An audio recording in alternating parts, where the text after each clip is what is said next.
right, welcome to another episode of It Is What It Is. My name is Leo, and today I have Jonathan here with me. How are you? Doing great. What's up, everyone? This is Jonah. Yeah. So I think everybody that matters is really here today, right? Or what would you say? Yeah, you got it right. Yeah. One of our third member decided to basically send us. He told us to go screw yourself. No. Basically, Let's be honest. He said that he was gonna be busy at work, and what did yeah, he do? yeah, exactly. He was telling us that he was swamped at work. He couldn't make it. We were like, come on, man, we need you. We need to record this It's not gonna be the podcast. same It's not without gonna be you. the same without you. And all of a sudden, when we try to get a hold of him, he just tells us, "Oh, I'm busy," and sends us this picture. So that's what's going on. Yeah. He's banned from this house now. Well, I'm just jealous that he didn't invite us. He actually Yeah.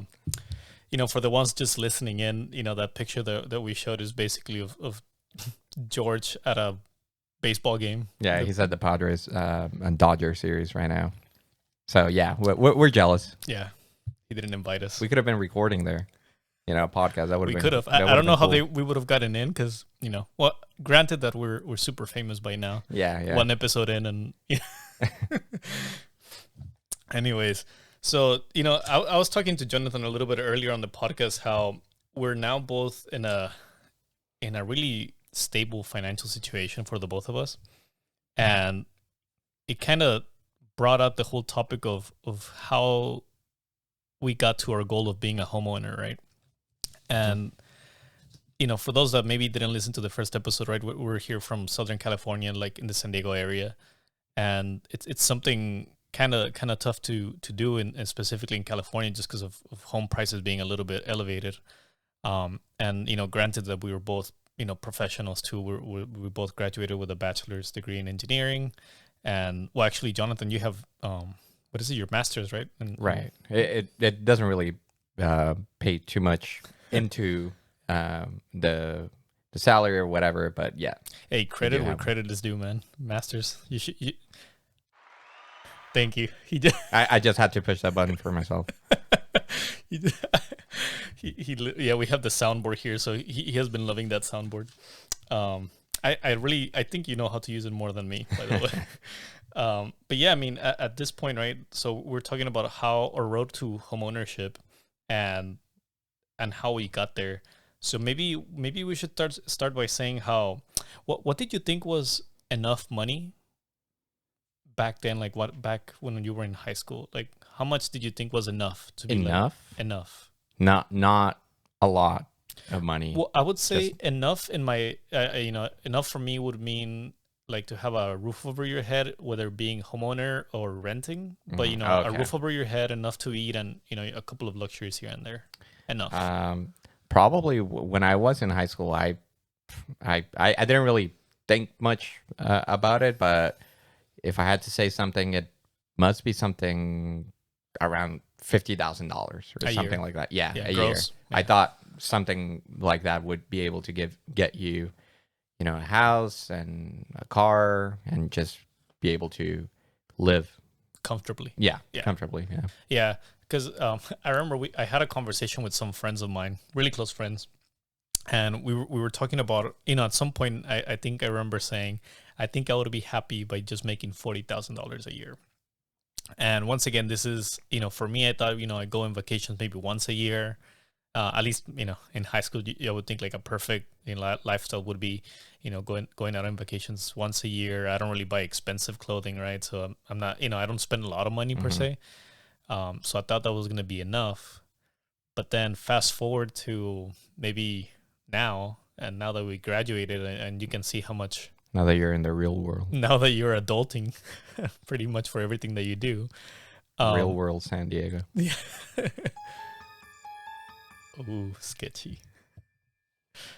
But yeah, We'll I mean, edit that out. yeah. I mean, it really goes to say that there's no way, at least in my mind, I don't see myself. I should say that it's not that there's no way. But if you're living with 40,000 a year, it would be a really bare bones kind of life. Just enough to eat, living. It would be basically living paycheck to paycheck. Yeah, at least, and of course for everyone or anyone listening to this, we're talking about the specific case of living in San Diego or the area, county of San Diego, area of San Diego, Right. not necessarily city, but you know what I'm talking about. Just this area. Yeah, $40,000. It's hard. To live here in the San Diego area making $40,000. It's hard. It would be hard, and then especially if you consider that, well, we were talking about it right too, because the minimum wage has really increased from what I remember when I was working, and I think it's maybe like 14 bucks an hour now. Yeah, I think as of January 1st of this year. Yeah, because they literally just started doing the minimum wage increase, right? I think it was like every year it would be like going up $1 or something like that. Right. Yeah. Don't quote me on this, but I think the goal is by 2023 to get to the $15. Oh, I see. Mark of and even at some point, I think I remember them saying, like for restaurants specifically, it may even go to like $16.50 an hour. But I mean, really? Yeah. So do you know why? Is the whole thing? I from what I remember is the whole thing of restaurants, at least the big chain restaurants, making so much money from the food they sell and not giving that to the employees.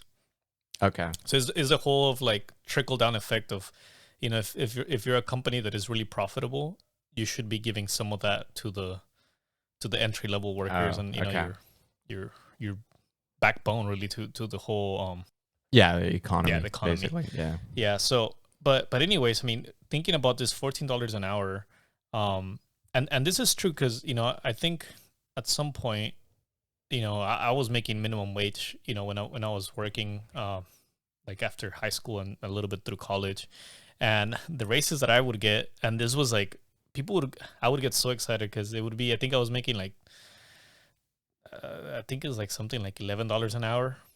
Okay. Back then, $11.50, and at the end of the year, they would tell you, "Hey, here's your raise," and the raise would literally be capped to be up to 50 cents more per hour. What would you get? Just the raise at the end of the year?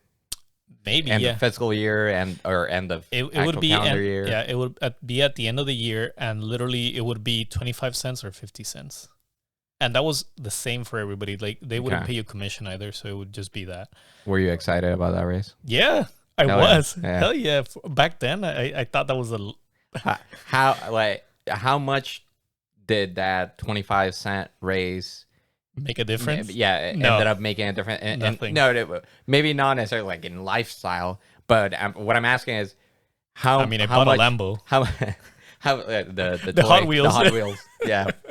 How much was it? $5 more a paycheck? Was it $2? I mean, I know I can do the math, but 50 cents right on a whole year. That's probably like $1,000 more a year. If it was a quarter raise, that was $4 more a day. So it's $1,000 more a year. $1,000 more a year. About. So what? I mean, divided by 12, and it's not really much. Right. Yeah. It's what, like $90 maybe a month. A month. Hell yeah. Yeah. $90 extra. Well, of course, we're talking about a raise. Who the hell is going to say no? Don't give me a raise. Right. But is the whole thing that you're so trapped into this world where, well, I guess you're an entry level position, right? This is like entry level positions. So you get hyped over just getting a 25-cent, because when I said 50 cents a year, it doesn't mean that they were giving you 50 cents every year, right? It was maybe they would give you 50 cents, maybe they would give you 25 cents, maybe they would give you nothing. So, for me, 50-cent increase, I was like, man, that's a lot. But when you look at inflation and how prices are moving up in comparison to that 50-cent increase, it doesn't compute, because you're still making less. You're economical. Yeah. Just by time, passing. Yeah. If you don't get a raise based on inflation, it's almost like you're getting a pay decrease. Right. Yeah. And sorry, I got distracted for a second. I thought I hadn't hit record on the audio, but I did. No, so fun fact, this happened the first time we were doing the first episode where I completely forgot. Right. I completely forgot. We were like 3 hours in. Yeah. And And then then- that's when you noticed. yeah. No, it wasn't that bad, but yes, it's recording, so we're definitely good. Going back to the minimum wage and the increase and everything. It goes back to say, like, back then I think I was so naive. That's the right word. I was so naive about how much money really meant and how much you actually needed to make it, because it wasn't enough. I remember at some point, my then girlfriend, now wife, we were renting an apartment with friends, and How many?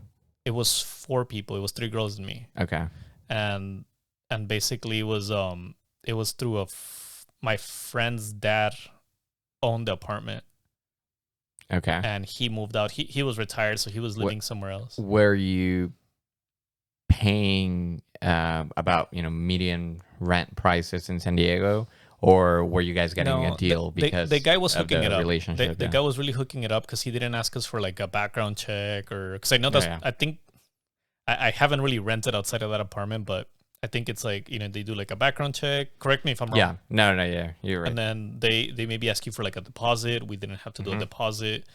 And I want to say once we divided everything, we were all be paying like maybe $200. So like Okay. $800, but that didn't include the water bill, basically the utilities. Electricity, None of trash, that. whatever. Yeah. Yeah. So it was basically 200 each, and then add all the bills up, and maybe you're talking about maybe 250 each, really realistically speaking, every month. But yeah, that's basically the deal that we had, and I remember taking a lot of basically my pay away. That's not a lot. I mean, we're talking about $14 an hour. Oh, like a lot of the percentage. Yeah. Of what you made. That would be Yeah. So we actually didn't have a lot of spare money. I mean, we were able to save, but it's not much. And granted to that, we had a friend that actually taught us a lot of the ropes, because we would go get food from like a church that would be giving food every now and then. So every now and then we would get lucky and not have to spend money on groceries, because we would get them from Right from the church. yeah, from church or charities, I guess. Yeah. Charities overall. But that goes to say how much minimum wage is just not enough. Yeah, 'cause Imagine this is when you were making $11 an hour. That's what you're saying. Yeah. Okay. Yeah.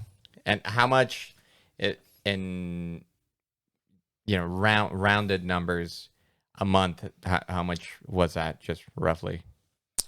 You're gonna put my engineering degree to the test, because I don't know if I can do that math really quick. You don't remember, like right on No. top of my head of your head? It's How been much? such a long time. But let's see.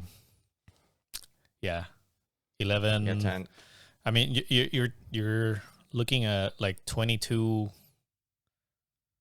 like 23,000 a year. So divided that by, so like 1,800, 1,600. Something like that. a month. Okay, a month. Yeah. Okay, yeah. That's rough. And Yeah, it may be less actually, because we're saying that's how much a year, but then think about the taxes that you're paying, right? And then think about the healthcare, right? And all that stuff, because technically we're saying like $1,400 a month or whatever that the math works out to be. You really take home maybe it's like what, like 60% of that, so you're looking at $800 maybe, really realistically taking home. And then out of that, 250 is going to roof over your head and a couple of bills. Yeah. And we're talking about how you didn't you were getting hooked up, it wasn't you weren't paying The normal rates. the normal rates here in San Diego, Right. which we're talking about. I think the median rent cost here in the county of San Diego is somewhere around like $1,500. Yeah. So yeah, imagine making that and having to pay $1,500. Yeah. Right. It's Yeah, Yeah. your whole paycheck is going into Yeah. for rent. Yeah, and you get into the whole topic of well, can I even afford a home? Right? Because Hmm. at the end of the day, I think that's kind of part of that American dream, right? Where it's a whole of owning like a piece of land that is yours that you can pass on to the next generation, or at least have something that you can call yours, right? Right. So I mean, if you believe in that whole idea of like everybody should have a shot at owning a home, right? It really puts you out of that spectrum of even being able to, like, if you're just making minimum wage, there's no way, even with dual income, right? That would be like what, like 40 something thousand a year, maybe 50,000 a year, If like two if people making art make minimum wage. minimum wage, yeah. Yeah. So I mean, I don't know what's the median the home price, right, for San Diego, but uh Median home price is, and we have the statistics oh, here. that's right. Yeah, we did look at we were looking at Redfin, if I'm not mistaken. Right. Right. So I think what did we write on the paper? It was So what we found was that the median home price in San Diego County is $760,000. yeah. Yeah. So Yeah, just let that sink in.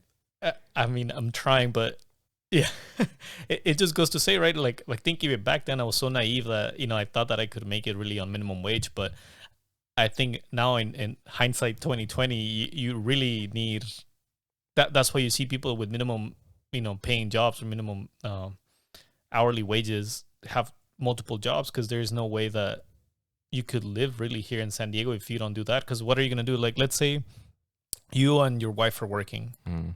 and you're both getting paid a minimum wage, and eventually you throw a kid into the mix. Yeah, that it's definitely not enough. Yeah.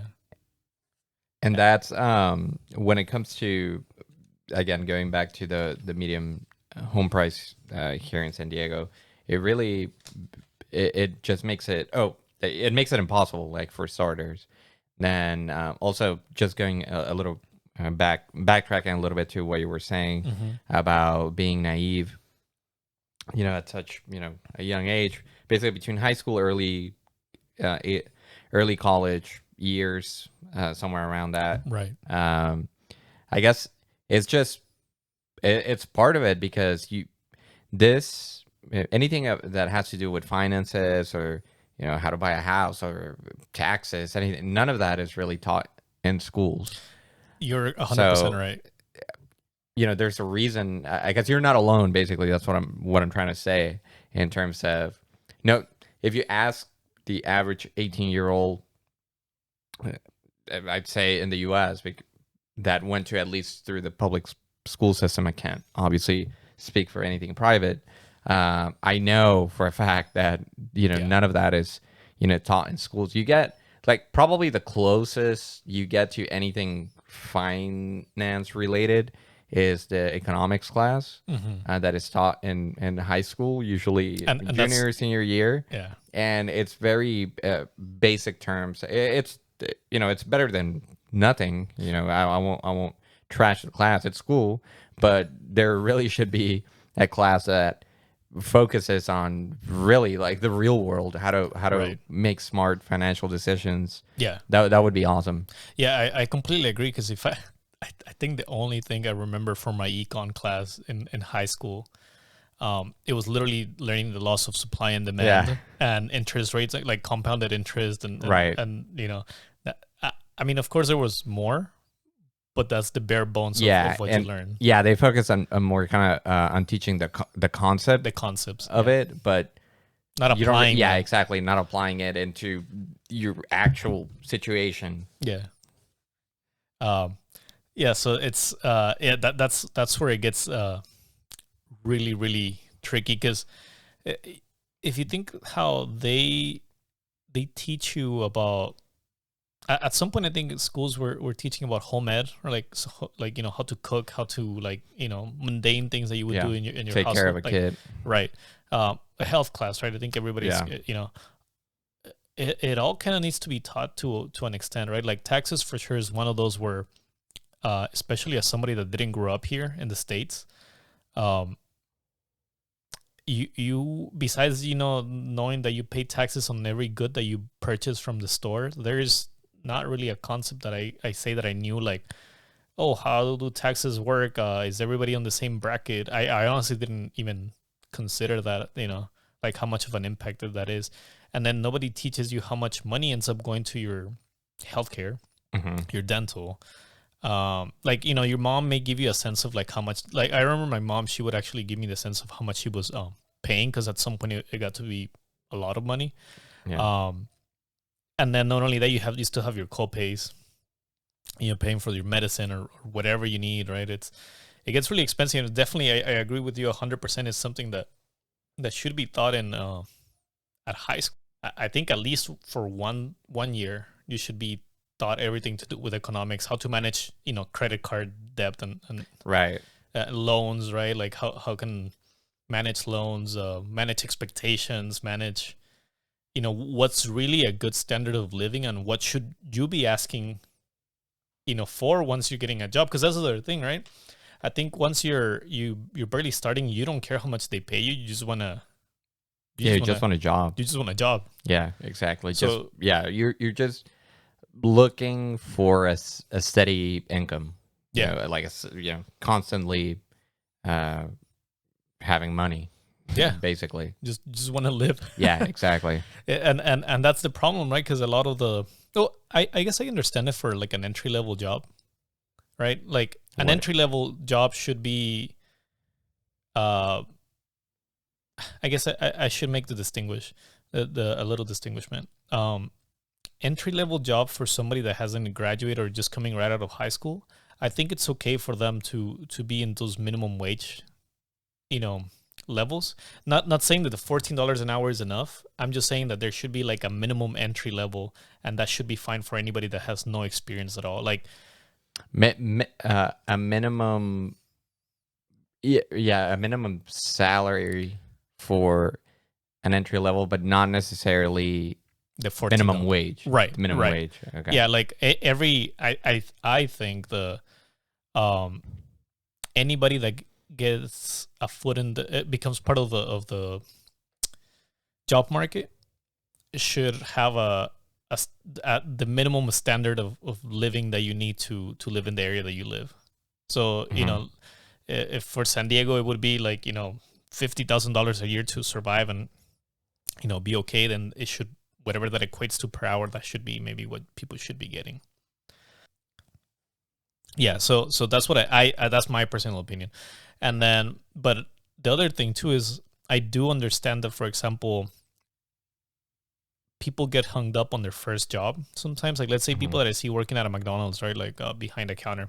Sorry for anybody that works at a McDonald's behind the counter, but it's true to say that those jobs, I see them as a temporary stepping stone. So if you don't see yourself, if you see yourself being stuck behind a cash register where they're not really giving you a pay increase, or your tasks are not really demanding, right? I do think that you should look for the next job or something better than that. Because if you stay in that level, I mean, one, you're not giving them a reason to pay you more, because you're just, it seems like you're comfortable at the amount that you're making. Yeah. And two, these are jobs that don't really, usually the entry level jobs don't require a lot of know-hows or a lot of knowledge or responsibilities to even justify paying you more. So I do think that you should, those types of jobs should be treated as a temporary job, right? Like just a stepping stone, get some experience going, customer service, right? All that stuff, and then move on.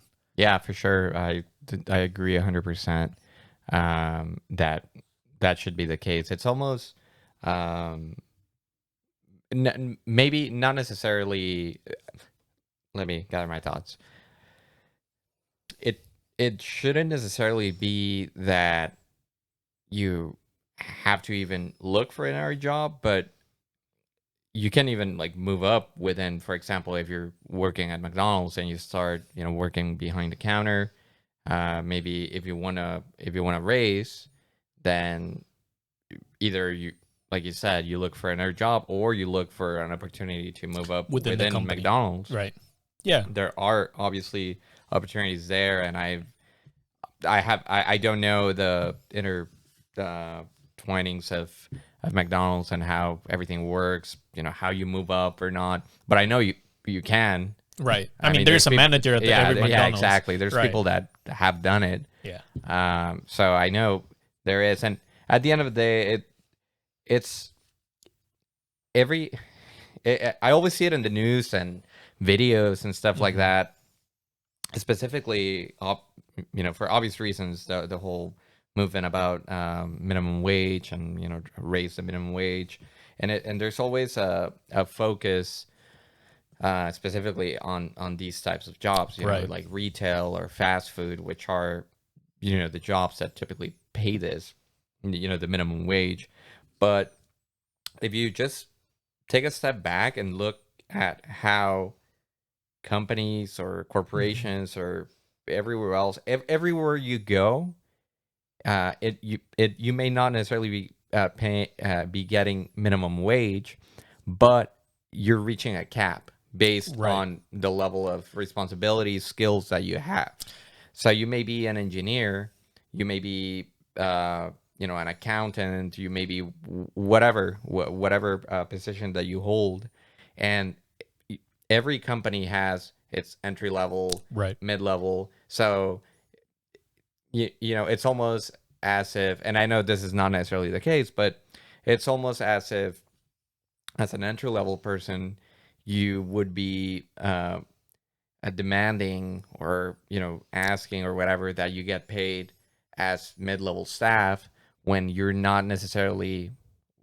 not necessarily have the skills or the level of responsibility Right. that person has. So why would the company They have have to to pay give you. you? Yeah.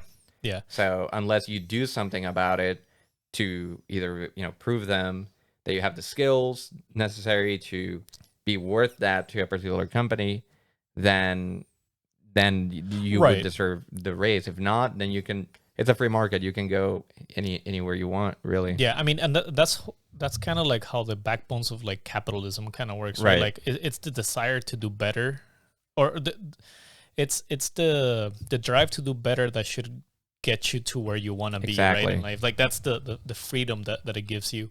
So yeah, definitely a really good point, because yeah, I'm not at least in my opinion, I'm not saying that everybody should be wealthy, right? Like not because I think I should step back. But they can if they want to. Yeah, that's the better way to say it, is if you want to be wealthy, you should aim for that. Not saying, I mean, I understand the whole, because people are gonna take things out of context, right? And we're just kind of really talking, but I understand the whole pay gap. I understand that, Mhm. the whole middle class disappearing. How, I get all that, but at the core of everything, at the end of the day, it comes down to how much value are you bringing in to the economy by the position that you hold in it, right? And back to what we're saying, if you're just like a person working at a Walmart stocking shelves, and if your only responsibility is really opening boxes and restocking and not really taking any, like you were saying, extra responsibilities, like let's say managing stock, right, or like the stocks of the store, then you're not really bringing of any additional value to the company. And to your point, like why would they, need to pay you more? You're doing the bare minimum that is asked for you, right? Yeah, So exactly. definitely, I always see those jobs as maybe like right out of high school, right? Like you go, go to your Walmart, and those are your entry. That's what I consider like an entry level job, right? Like that's not a career. That's just, getting your foot in the job market, getting Hmm. a sense for it, responsibilities, build yourself up to an actual career, whether that's management or administrative, or whatever you want, Hmm. but it should be a stepping stone. Where I think the drawback is where people actually, like I said, they get comfortable, they don't want to deal with more responsibility, right? Or maybe they don't,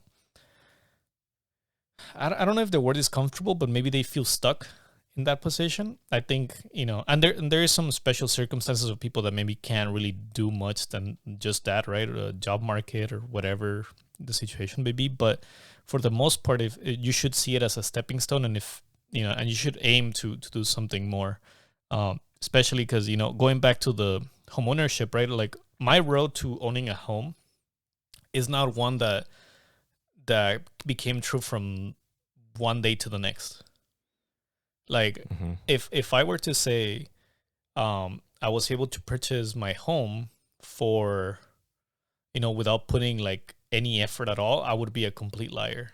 Like being a professional and working on you could say a, a career path with a lot of demand and little supply, right? Mhm. Um, of engineers. I feel like even with that in mind, it was tough.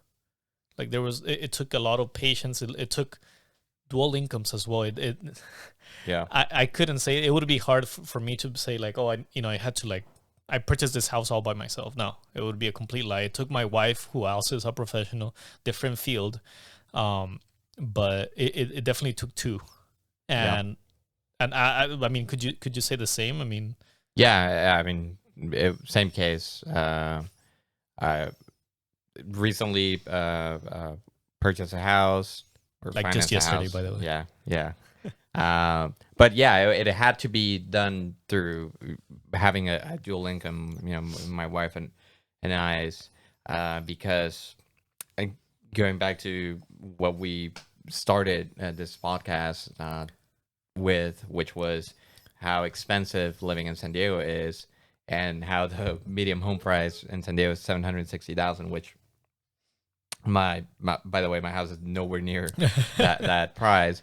It's way lower, and even then, it required a dual income Right. to both, cover all the expenses that come with, the process of buying a Right. house, which is, pretty expensive, and then also obviously to keep on, being able to, afford the house Right. and pay for anything related with it. No, that is the really scary thing, right? Because I think we said the medium income for somebody living in San Diego, and this is like individual income. It's around 36,000, from what we could tell, and Mhm. then the household income, the medium income was 80, right? Right. So being that and this should be the true eye opener, right? So it's 80,000 the household medium income. Us being professionals, and in a field that pays decent, I think we can say, if we're struggling, right, if it's hard to fathom the idea of owning a home, right, and how long it took us to really get there. Now imagine all the people that are in all those fields that either don't pay the same amount, or there's definitely an extra supply of workers for that type of job, and a lot of people don't end up getting that, Yeah. into that career. Yeah, it's almost impossible. Yeah. The only way I could see it happening is through literally years and years and years and years of saving to put down a fat down Yeah. payment so that you can afford, the mortgage. Otherwise, and I'm talking about a fat one, like even more than 20%, in order to be able to be making like 70,000 household income and be able to afford a house Right. here in San Diego. Yeah, that's the only way I can see it happening, because otherwise it's impossible. It could be also. I mean, the only entry that I see that is feasible is maybe if you have a little bit of generational wealth, that maybe if you're not first generations, and if your parents were here before you, and maybe they give you a little help, right? Like a little, Like an inheritance, an or something. inheritance, Well, yeah, of something. Yeah. But yeah, we're talking about, Like if you not were by considering yourself, anything right, of that, just right. by yourself. Yeah. No, you're not inheriting a house or just cash.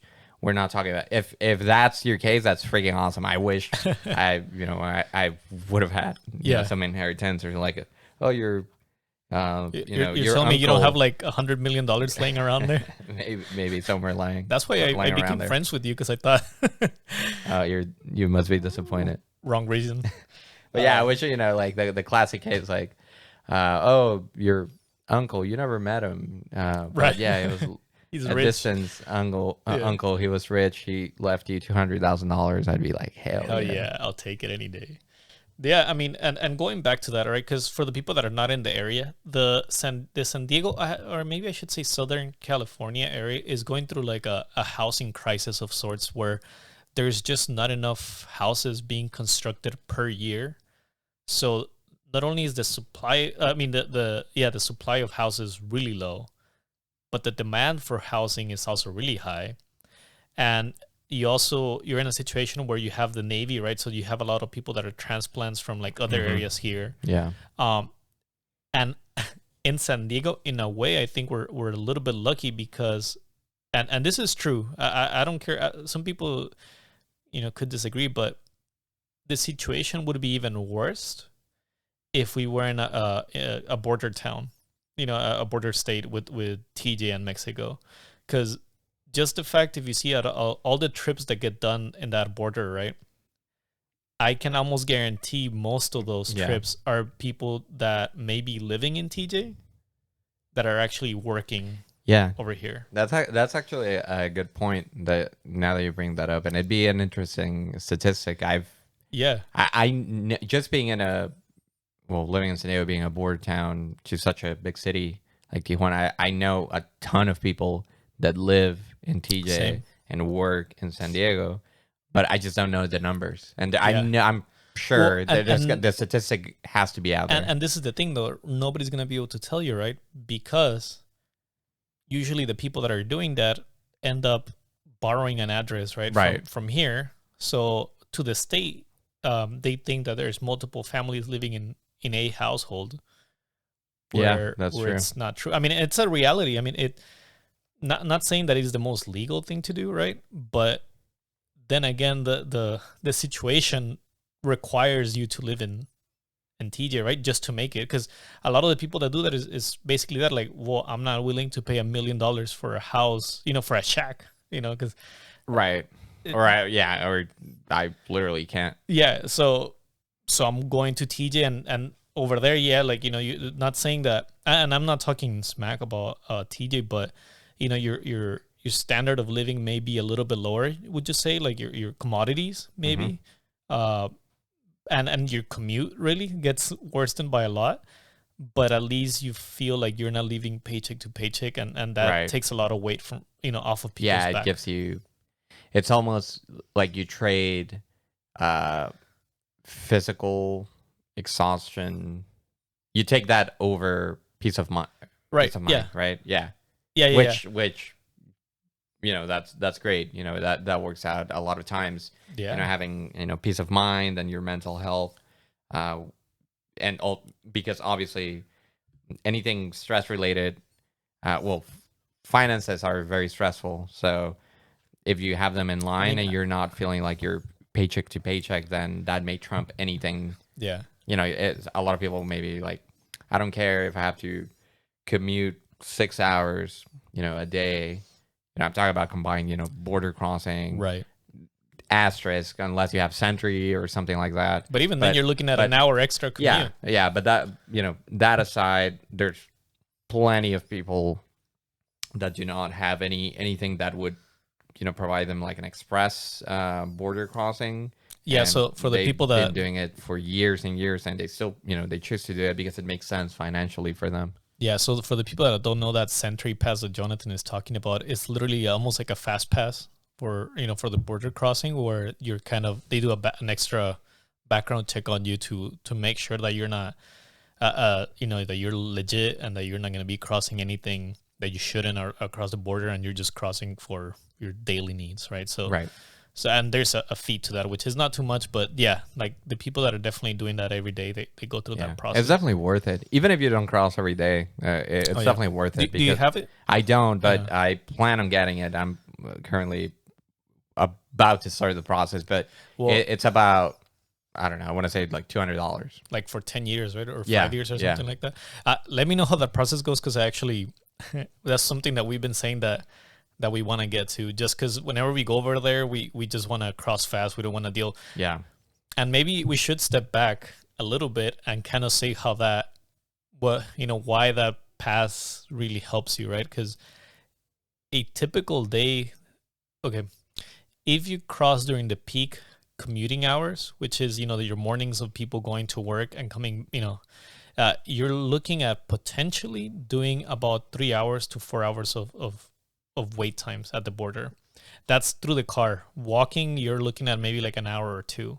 Now the Sentry Pass converts that 4 hours in car to like maybe an hour in car. Tops, yeah. Yeah, and walking, I want to say you pretty much cross within minutes. So for somebody that is crossing on the daily, you're literally saving 3 hours of your life every day by just paying a couple of bucks a month, really, if Right. you really think about it. But yeah, I mean, I think that speaks to the critical state that we have here, without getting political, because I think, you know, there's a lot of arguments where, well, we need to increase housing. Well, that's not really it, right? Because the demand is so high that I don't even think you could. Okay, I should step back again. We're pretty built up here in San Diego. The only way to go is pretty much up now, where, you know, we can't really. The city of San Diego itself is pretty built. Chula Vista, just, you know, which is another area within the San Diego County, kind of has the new area, I guess, to the east, right? Right. East and Lake. yeah, but other than that, I mean, Santee already boomed. They pretty much went through the growth spurt. That's a city northeast of San Diego, and I mean, pretty much like I said, every area is more or less built up to what it should, to the ultimate, you know, condition that it should have. Yeah. There's some areas still where there's some growth, but not enough to justify the need, right, for housing. That's why we should just build up. I mean, obviously there Yeah. are regulations that, Right. you know, prevent, you know, densification through basically, you know, building up. Right. But that's the way to go. I mean, what What if you else want to can you provide, do? yeah, where else can you go? And you start seeing some development here in San Diego County that is trying to do that. You start seeing you know, some indicatives that they want to, you know, they do that. You start seeing developments that are 3-4 stories. Houses. Yeah. Yeah, but I mean, that's just, you know, a good start, but really It doesn't. it just has to go. It's one way- thing out of the many. Yeah, exactly. You Well, just need even more and more. even the idea of I really like the idea of mixed use, right? Where they do this whole retail in the bottom and housing on the top, or some sort of mix where, you know, you're parking, you know, Like the because mullet of developments. yeah, but I love the yes. Give the guy an award. But yeah, because think about it, we're out of space. It reduces the amount of parking area, right, that you need, because in the, you know, the people that leave the house, you know, live, and then there's empty parking lots, and now the retail comes in, and now they use the parking, you know, while you're out. Yeah. The other thing that I think it's a potential huge benefit that we learned from the pandemic is remote work. Mm-hmm. That's another thing that we could do, right, to improve that area. Minimum wage, I have my mixed feelings about it, because, you know, I don't want to get it. That's a whole other episode. But, you know, you increase minimum wage, and all it's gonna do, in my opinion, is you know, the people that hire you end up having to raise their prices just to keep up with what you're asking for. So at the end of the day, somebody else is gonna pay for it, right? Because it's not a business if you're not making money. Yeah. But, you know, like I said, a whole different topic that, you know, and not to get political, because that is definitely a whole topic that we can cover. But, you know, going back to the whole housing market, I mean, we were saying that well, actually, I don't think we had said this, but the median price for a home, we did say it, right? I think according Yeah, to the Redfin, median it price, was 760. Right. So, and just like you're saying, let this sink in a little bit. Right now we have record low interest rates. So you're looking at, you know, something like the less than 3% interest rate on a loan for a home. Right. Right now they're more in the 3-ish. Okay. But even anything less than 4% is considered low. Yeah. So, I mean, we're low. Yeah. So it's not so much that the money is going to the interest. Well, I should take it back, because now that's another thing that happened in the last decades, right? A couple of decades, where now people are okay with having 30-year loans. Whereas before, you know, if you wanted a house, you were looking at your 15-year loan, 10-year loan, or something, you know, less. But a 30-year loan was something kind of reserved for like big investment, like, you know, bigger properties, you know. So taking that down, and we kind of crunch some numbers, but we look at a $700,000 house, and just putting 20% down with like assuming a 2.7% interest. I think what we said, that's gonna be like around $3,000. $3,000. You said putting down 20%. Yeah, 20% down. Yeah, so that's $3,000. So that would be including your taxes and your insurance for the house. And you may be wondering, well, like, if you're trying to own a home and you're saying like, well, why did you guys choose the 20% down and why these numbers? So the house that we picked is something within the median, right, of the range. It's actually lower than the median. And the 20% down is something that you could say experts tell you to aim for, because not only does it remove the PMI, but it, your debt to income ratio is, it's in a good standing. So there's some reasoning behind that 20%. But once again, so we're looking at $3,000. Now, if we go back to the number that we said about somebody making minimum wage, they're making a month about $2,500. There in itself, it tells you that if you're a single income minimum wage, first of all, good luck trying to make up the 20% down for the house. Which in the scenario we ran was 20% of 700,000 was $140,000. Right. So think about that. And then people are going to be like, well, what if that person is working 2 jobs? Well, working 2 jobs, you're only looking at, you're making $5,000 gross, $5,000 a month gross. And you still need to basically have more than half of it go to savings.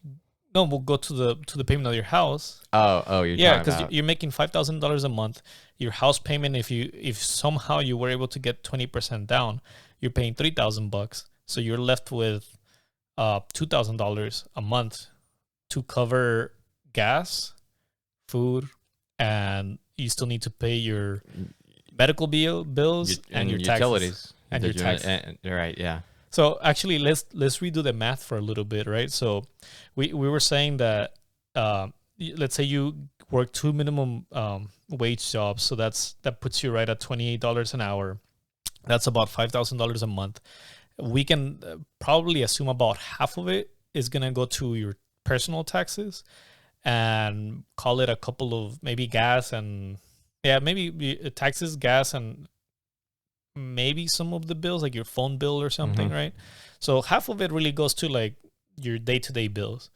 So you're really left with $2,500, and your $700,000 house with 20% down, your monthly payment is $3,000.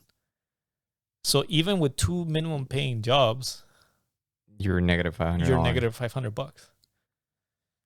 Yeah. Which is, and this assumes that you were somehow able to get the 20%. Right. Which, if we're talking about, so you were making, going back to the scenario, let's assume this person in the scenario was making $5,000. After everything you paid, he was left with $2,500, right? Yeah.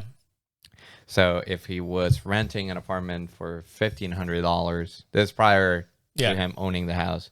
So that means that he would only have $1,000 a month left for savings, which means that's 12. It would take him 10 years. Well, I wouldn't even say, yeah. I mean, that's assuming that roughly. Because how much? Well, I mean, let's be honest. I mean, a trip to Costco.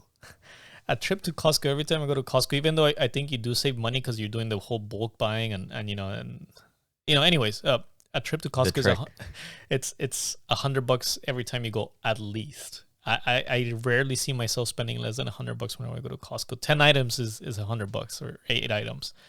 So let's say you do one trip to Costco, right, for like your toilet paper, which is nowadays it's gold. It's crucial, and also it's probably one of the best deals you get at Costco. Yeah, you get at Costco, yeah. That and water bottle. Yeah.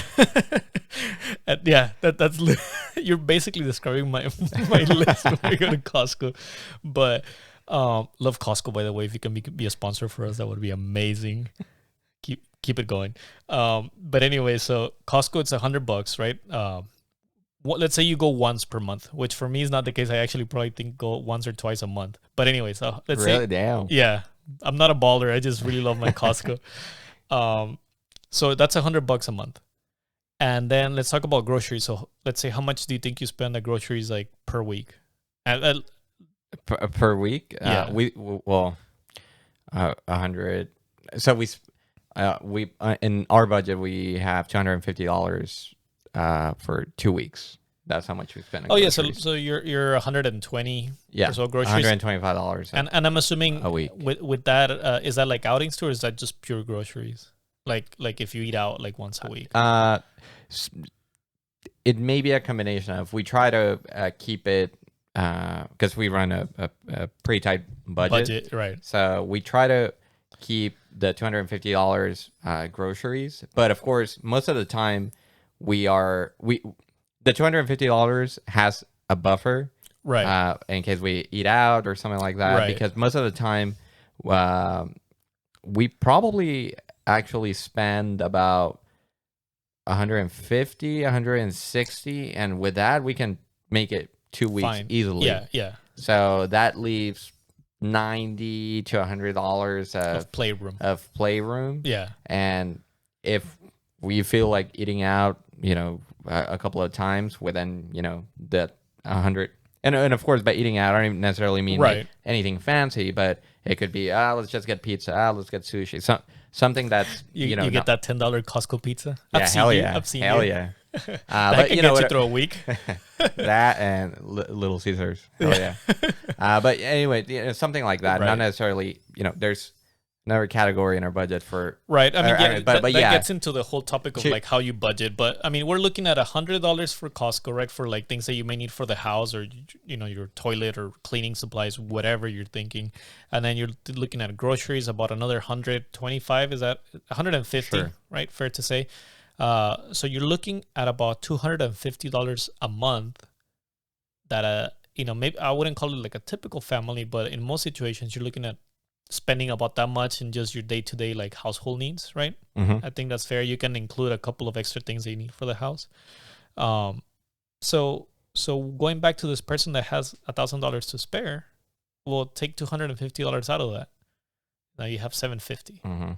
Now, gas prices here in the area, at least now during the summer, you see about $4 a gallon. And let's keep it easy, right? Right now, maybe a lot of people are not driving, but in your typical day, no COVID involved whatsoever, you're looking at maybe a 1 tank of gas per week. Is that a fair assumption? Like one Sure. tank? Yeah. So, and assuming $4, you're looking at $40 every week on just gas. Mhm. So what, 160? If you pump gas at Costco. If you pump gas at Costco, you could actually save more. But Costco's not a sponsor. We Not wish, yet, but not yet. So you're looking at spending $160 on gas. Add that to what we had, and you're truly just left with $500. Yeah, and that $500 that you have left, provided that nothing out of the ordinary Right. happens. Right. Yeah. So let's give the audience like a second to think about $500 to spare a month, and throw in an outing a month, maybe $30, right? Quick Sure. dinner, Which- Yeah, and that's if that's if you're going to disciplined, Costco. and also like if you're disciplined, Yeah. like Yeah. in the No scenario. appetizers here. Yeah, right. Yeah, or Avocado toast is not even part of the menu. iced coffee. So yeah, it's funny that you mentioned it, because every time no alcoholic drinks Oh definitely yeah, on the bill. forget about it. Yeah. So Maybe one during happy hour. maybe you should be taking me out more. Yeah, but yeah, it's you're looking at $30-$40 every time you go out. For Oh yeah, that's another thing. Outings get pretty expensive real quick. really quick. Yeah, so I mean, you're really talking about the ability to save. It's more in the range of like $400 to $300 every month. Yeah. And once again, this is a person working two jobs. If this is why this is not financial advice, and this is why people hate to give financial advice, because it's so specific to everybody's situation, right? It's not so much that they don't want to tell you what to do; it's just that it really depends on what your goals in life are and what your personal situation is. But throw kids into the mix. Throw that if you're a single parent working two jobs and the kids are, they can't be home alone. You're gonna have to pay daycare. The kid gets sick, you go to the hospital. Like it's really, any way you slice it, you're gonna struggle. Right. Yeah. So that's the 20% down. So and this whole conversation was just to describe something very real. Something that happens all the time, and it's just a very realistic scenario. Right. Out there that basically, if you're making minimum wage and the current state of minimum wage, working two jobs, that's a reality, a scenario that we just described. Yeah. And I mean, granted that because people are going to be like, well, that's for a house. Yes, you can get something cheaper for like an apartment, right? But then again, you're going to find out that, at least from my experience, and actually not even my experience, we're looking at let's say you apply for an apartment. Right now, the turnaround on houses being open. You apply for an apartment as in like to rent? Own? No, to own. Okay. According to Redfin, it takes the average time that a house is in the market. But by house, I mean home, like it could be apartments or anything. Sure. It's 9 days.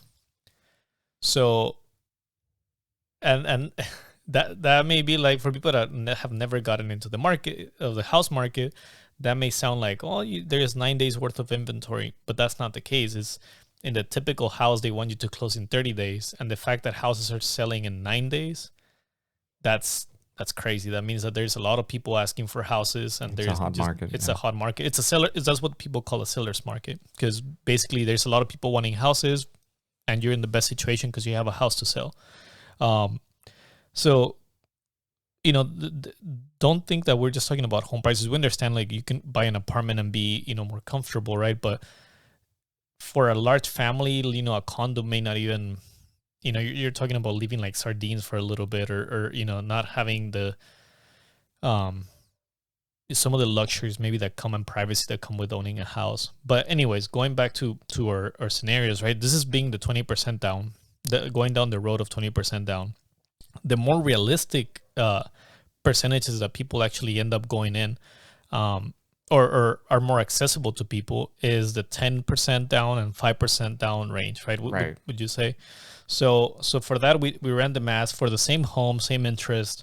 You're looking at a monthly cost of $3,700 for 10% down, and $3,900 for 5% down.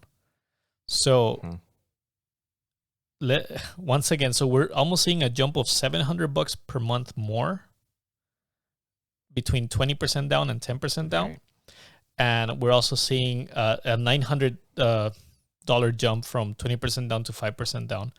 And people that may be trying to follow the math at home and being like, well, maybe that doesn't add up. The reason for that is because once you don't give that 20% down, at least as far as I know, they pretty much ask you, or force you, at least here in the state of California, to have a primary mortgage insurance, which is the PMI. Private. Yeah. Private. Mm-hmm. So that equates, at least in our example, to about $400 extra that you have to pay a month. And that's just an insurance, right? Because I don't think you can really do anything with it. Yeah, that money really goes nowhere. You're never going to see that yet. Right. The money is just something that it's almost as a penalty in a way. It's almost like you can see it as a penalty, or as for not paying 20%. Yeah. For the people listening, it would be almost, it's like an insurance on you defaulting on your loan. So if you don't pay your loan, it's an insurance that the bank can use, or the lender can use to basically buy out your house in case you foreclose. Yeah. So it's really money wasted, right? But it's actually the truth about where we're living right now, because like you're saying, not a lot of people can save for that 20%. I am of that experience, right? Of my path of homeownership basically started I want to say even in college, because I made an effort. I should say so. I'm part of that 20% down experience, right? But for purchasing a home, but it really started in college, where we made a big effort to come out of college without any debt, which is sadly for college students, it's kind of tough. Yeah, it's hard to do. Yeah. So my wife came out with zero debt. I came out with not a lot really. I want to say like $4,000 in debt. It's to college debt standards. That's not a lot. Yeah. We paid that out, and then we literally we lived in rice and I shouldn't say rice and beans, because it wasn't just rice and beans, but we definitely lived way below our means, to the point that we wouldn't go out. We would save every penny we could, and it took a better part of maybe 5 to 6 years. But what you're saying is that was the intention. Since you were in college, you said, let's save for a house. I mean, I always had the intention of buying a home. I didn't know what type of home, right? And I actually didn't know how much. I didn't know all the intricacies of how much you needed to save. Like, I guess the beauty of, not beauty, but I think that engineer, right? That engineer in you wanting to know more of how can the math work in your favor. Somehow it pretty much led me to be like, well, if student debt is such a big thing, that's the first step into the right direction, right? So graduating with little to no student debt. So that was the goal. Not really even thinking that the house was possible, to be honest, because like I said, I think back in the day, I thought $40,000 a year was plenty to accomplish that. And even as a professional, within the first few years, for people that don't know, entry-level engineer does not get paid as much as you think they do. And maybe a couple years, I want to say they don't really, it really doesn't pay a lot. It's until you have a couple of years in that I think it becomes noticeable. Mm-hmm. I think that's the right word. But anyways, right? So it's a path of 6 years. You're talking about rice and beans. It sounds maybe crazy, but it's true that we paid all our debt. And my wife is a super good saver. That's the other big benefit. I mean, we threw a wedding in there, we got married, but for wedding standards, our wedding was, if I remember correctly, I want to say it was like around 10 grand. Which, okay. Well, once again, to nowadays standards of, you see all your lavish weddings is it's not a dress could cost you $10,000. Yeah, it's not out of the ordinary, for a wedding, and we're talking about not even anything crazy. Right. For a wedding to cost $20,000-$30,000. Right. There's obviously weddings that cost way much more, but probably something that's not even considered lavish. It's still right. $20,000-$30,000. Yeah. No, and I guess I should say that we're weird, right, in this family, because we're both stingy as far as where our money goes, or not stingy, because Jonathan went to my wedding. I don't think frugal. We're frugal, and you went to our wedding, right? It didn't seem like it was actually. I think it was a nice. I wouldn't have guessed that it was $10,000. Yeah, I thought it like was nobody would have. I mean, I people laugh, but my wife maybe is gonna look back at this episode, but I'm gonna let the audience try to guess how much my wife's dress was, and I'll turn back to that later in the episode to tell you actually how much it was. But maybe take some time, Google how much a wedding dress is, and I'll tell you how much she actually ended up spending, and you'll see what type of savers we are. But yeah, so going back to, you should be in one of those episodes of crazy penny savers, cheapskates or something like that. Yeah. No, those guys get a little. There was a guy. You got some tips from there. They'll tell you. I won't lie. Yeah, there was. Oh my god. The things that I love that show, by the way. The things that I have done. Somebody's trash is another man's treasure, man. It's true. But yeah, no, it's I want to say, like I said, we threw a wedding in there in between. Both being professional. She graduated a year before me, right? So this is two college graduates making literally not a lot of money, but okay money. But okay money, and with the level of frugality, you guys really made it right, right. Every penny count. So. Literally every penny counted, and I should also add on to this to put things into context that we did end up choosing to live with my mother-in-law for a period of 3 years, or actually I should take it back. I think it was like 2 years. Maybe it was 3 years.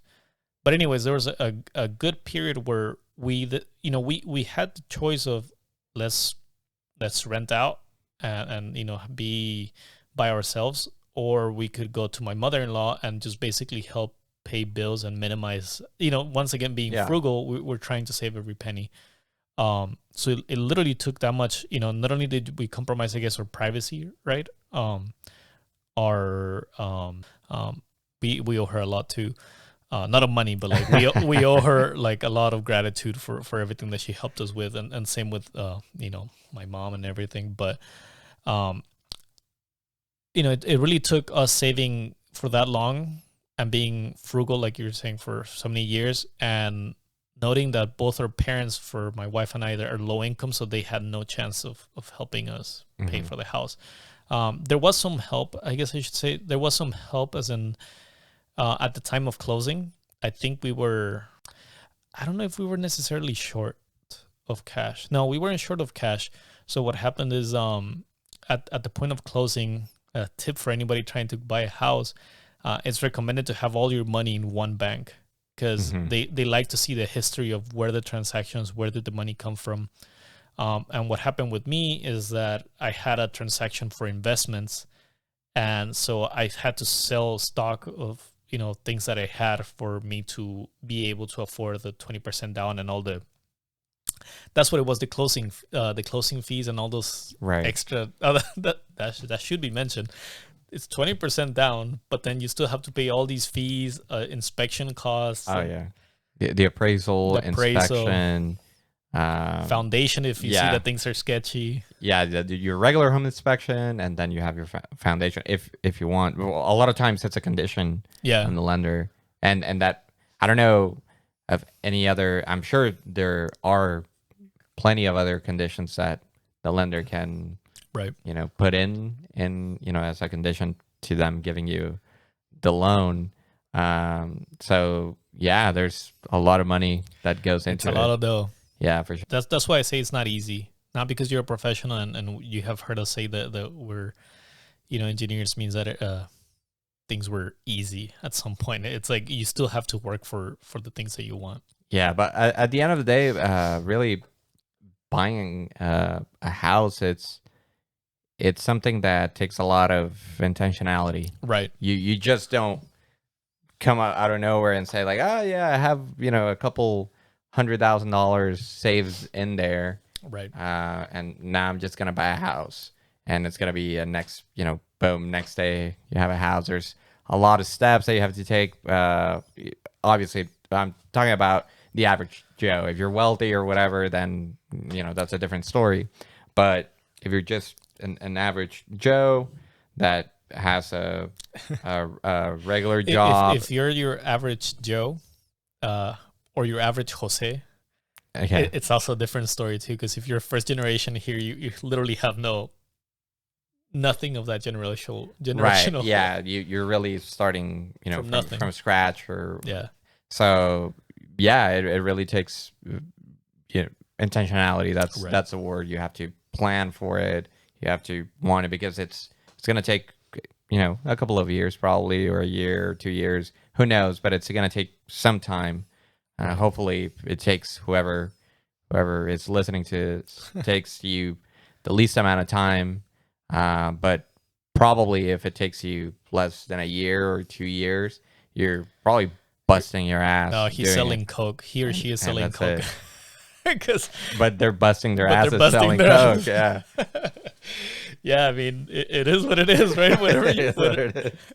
whatever you need to make your dreams come true. But that was my experience. It was an experience of saving a lot of money.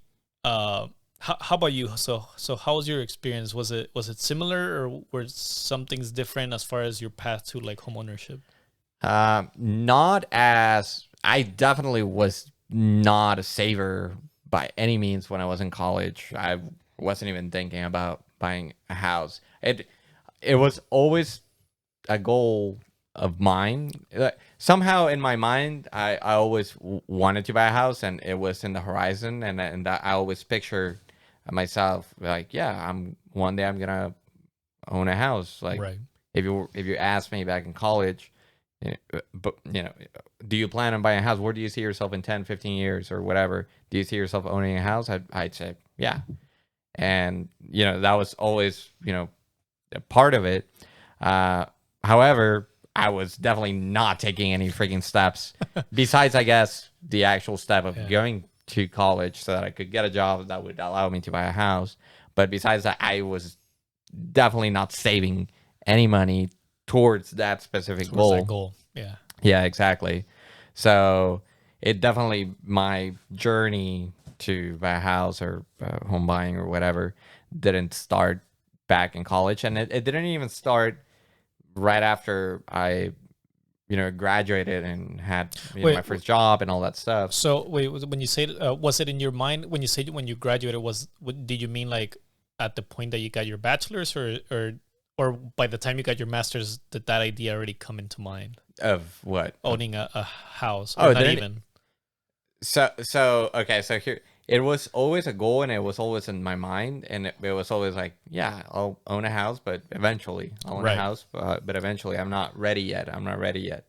Um, so I was, it was, I don't know, it was kind of weird. Like I knew I was gonna get to it, but I was like, it's not the moment right now. Right. Once the moment is ready, then I'll start saving money then, and I'll do it. When the time comes, I'll do it. So, I started working a couple of years. I got married, and that process. 3 or 4 years after I graduated from college, and then even then, when after I got married, we rented an apartment. We started living there, and then that's probably a year into it. Mm. Is when we started getting intentional about, okay, let's plan to buy a house, and okay, have conversations. Let's see how we can do it. I had no clue like how to go about it. So there was a lot of YouTubing for sure, a lot of Googling to even to the point of literally Googling how to buy a house. Just Yeah. very basic. I had no idea what the heck PMI Well, was, that's anything. because they don't teach you that in high school as Yeah, well, right? exactly. Yeah. So I had no idea of any terms. I had no clue what an appraisal was. You're right. Or The steps. not that it's a hard concept, but where I had no experience whatsoever in real estate or anything. But the specific steps: BMI, appraisal, your home inspection, you name it, plumbing inspection, whatever.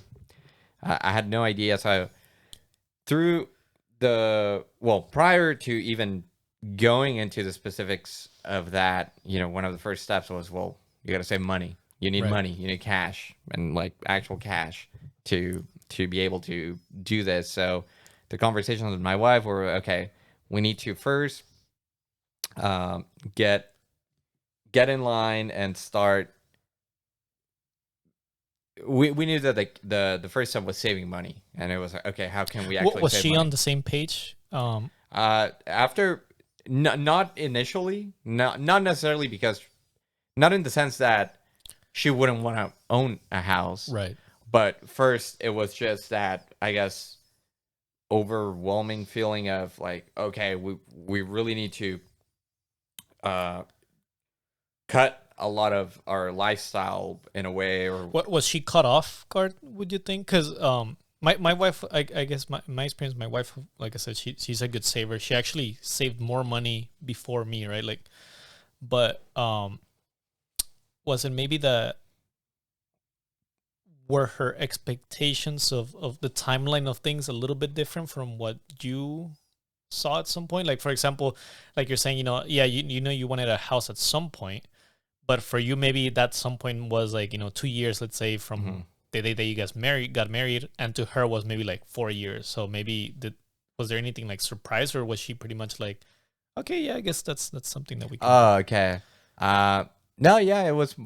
more like that. I Yeah. don't think she really had any specific expectations in the sense of, She's like, I married this guy. He wants me to live in rice and beans. Like, right, yeah. But it wasn't immediately, and obviously it's not like we were, I don't, our income doesn't allow for anything lavish or anything.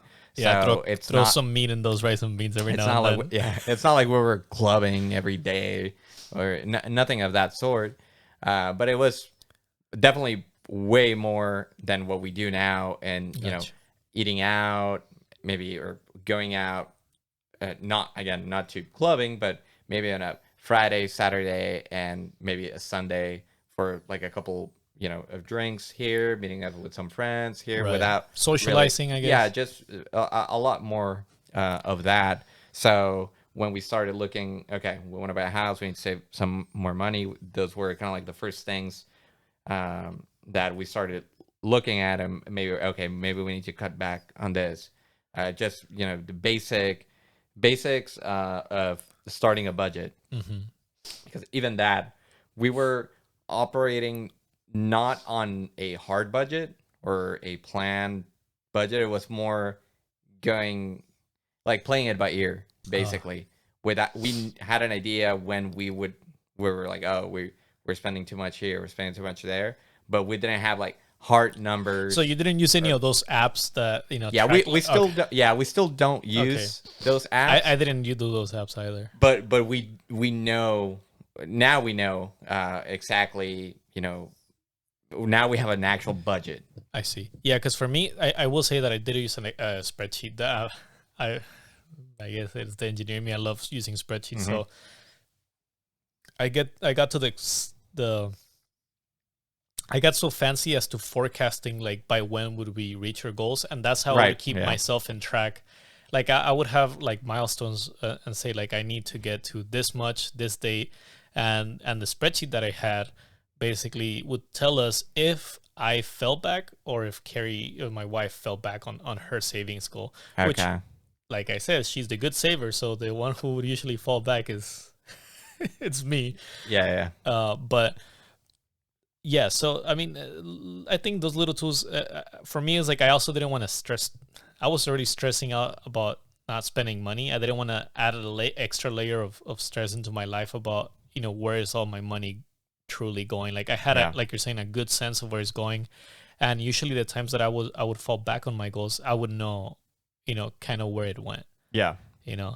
But that's neat though, because I think that's the first step actually to homeownership, right? Like the dual income, and definitely having your partner help you achieve those goals. It's what really gets you there, because I don't know how I would have been able to afford the house if my wife would have been like, well, I really want to, I don't know if I'm in line with this. I don't see we should buy a house. There's no way. Like we had to be on the same page about that, because it's a big, for sure. It's probably the biggest, if not the biggest purchases that you're going to make in your lifetime.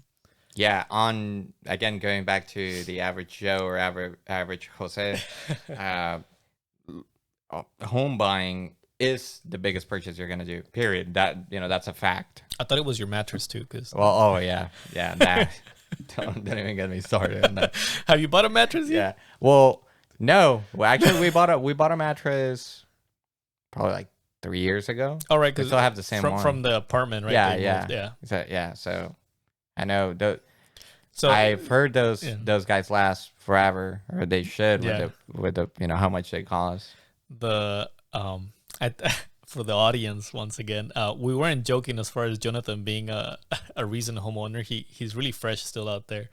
We weren't kidding. It was yesterday. It was yesterday. No, but yeah, he's a recent homeowner, so he's still working a lot of things in the house. But so we already talked about how we got to this saving path, right, to ownership. For you was a couple of years. You realized a little bit later in your life, right, like about saving and achieving those goals. But you did it, right? And did you do? You didn't, of course. I'm assuming just because of timeline wise, it wasn't the 20%, right? You were probably in that 5 or 10% mark. Yeah, exactly. So with a PMI, so and that's not bad too, because I remember we talked about this before, right? Because people go like, well, at least in the market that we are in right now, there's always a doubt of, well, when is it a good time to buy? And so far, at least in this region, prices for homes have not really come down. If something, they have always been trending up. The only time that they really came down, it was in 2008, like during the recession and all that period, right? But so for people in our situations, there's never really, where it has always been a seller's market. There's not really a good point of where to get in. So at some points you have to do, I think, if this is a life advice, not so much a financial advice, but you need to learn how to do some sort of numbers and see if it benefits you, right? Because a simple theory is, well, you're getting a $500,000 house, a $400,000 house, a $700,000 house, but if you do your research and look at how much equity you're going to be making in that house in the next 1 to 2 years, is it worth to pay that PMI to jump into the market? And in some situations it could work. Yeah, in some situations it may be worth it. But once again, the reason why it's not financial advice is because we don't know your specific situation, and we're also not certified to give you financial advice. But the formulas and the math are not too complicated for anybody to really figure out, right? Like it's something, it's easy math. Yeah, at the end of the day, the easiest way to look at this is, and it's going to sound kind of dumb, but the best time to buy it is whenever you're ready. Whenever you feel ready. Yeah. You feel ready. You feel like you have enough in your savings. And of course, you shouldn't also be left without any cushion or anything, without an emergency fund per se. That's always a good choice. But basically, whenever you feel like you have enough money, just run the numbers and then that's it. Don't stress too much or be like checking, oh, how's the market doing? Oh, anything of that. Watching thousands of YouTube videos that tell you, oh, the market is going to crash. Is this a good year to buy a house or not? All of that stuff. Are you telling these people not to follow what you did? Yeah, exactly.